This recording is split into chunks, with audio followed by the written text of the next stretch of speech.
the business news segment on Sunrise. Coming up this morning, Chief Executive Officer of Delex Finance warns of political risk to Ghana's post-IMF 36-month policy coordination instrument deal. Within the ruling regime, it's from the public, it's from you and I. The important thing is that the government should stay in its space, be prudent with its finances. Meanwhile, Professor Bokpin urges government to review fiscal rules to unlock borrowing for infrastructure growth.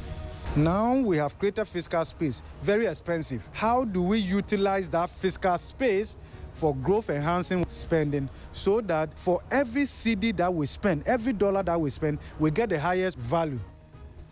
Plus, Ghana's building cost inflation rises to 3.1% in June, driven by construction materials. My name is Noura Mohammed. We'll bring you details of our headline story shortly. 3FM 92.7.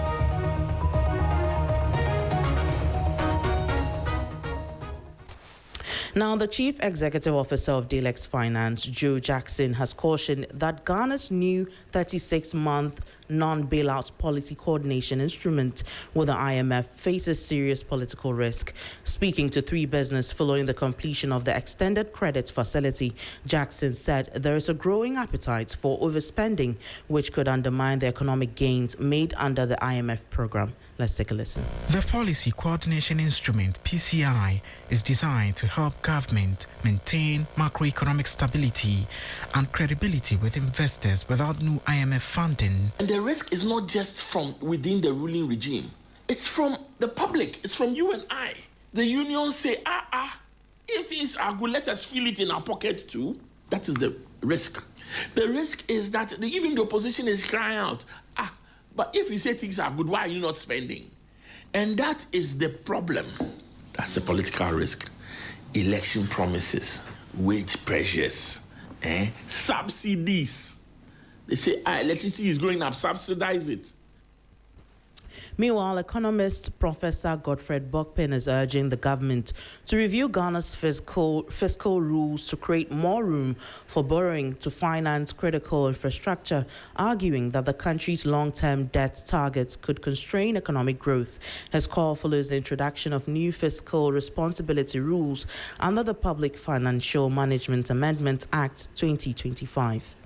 The amended law requires government to reduce and maintain public debt at or below 45% of GDP by 2035. It also requires the government to maintain an annual primary surplus of at least 1.5% of GDP to support debt reduction and strengthen fiscal discipline. While government has reaffirmed its commitment to these fiscal targets, Professor Bokpin argues that the debt rule should be reviewed to provide greater fiscal space for investment in roads, energy, education, and other critical infrastructure. He was speaking at a post-media budget forum organized by the Ghana National Chamber of Commerce and Industry. The 1.5% is in the law, is in the act.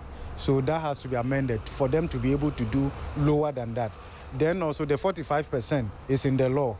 So in order for us to increase that, we also need to amend that. Now we have created fiscal space, very expensive. How do we utilize that fiscal space for growth-enhancing spending so that for every CD that we spend, every dollar that we spend, we get the highest value? Before we go, Ghana's building costs picked up in June, according to the government statistician Dr. Alhassan Idrisu. And according to the latest Prime Building Cost Index from the Ghana Statistical Service, building cost inflation rose to 3.1% in June 2026, up from 2.7% in May. The GSS said higher material and plant costs pushed up construction expenses. However, cost eased slightly on a monthly basis. Government statistician Dr. Alhassan Idrisu said the figure was driven mainly by construction materials. Materials inflation increased from 3.5% in May to 3.9% in June and accounted for over 96% of headline inflation, making it the main driver of rising building costs. Plant inflation accelerated sharply from 9.8% to 16%, with equipment costs rising 5.1% in just 1 month, signaling increasing pressure from machinery and tools. Among the subgroups, electrical works contributed the most to overall inflation, followed by metalwork, glazing, plumbing, and tiles. The month-on-month inflation fell to negative 0.1% in June, compared to 1.4% in May. That'll be all for the business news on Sunrise. For more stories, you can check out our website at 3news.com. My name is Nura Mohammed. Mawina and the rest of the Sunrise team is on standby. Stay tuned.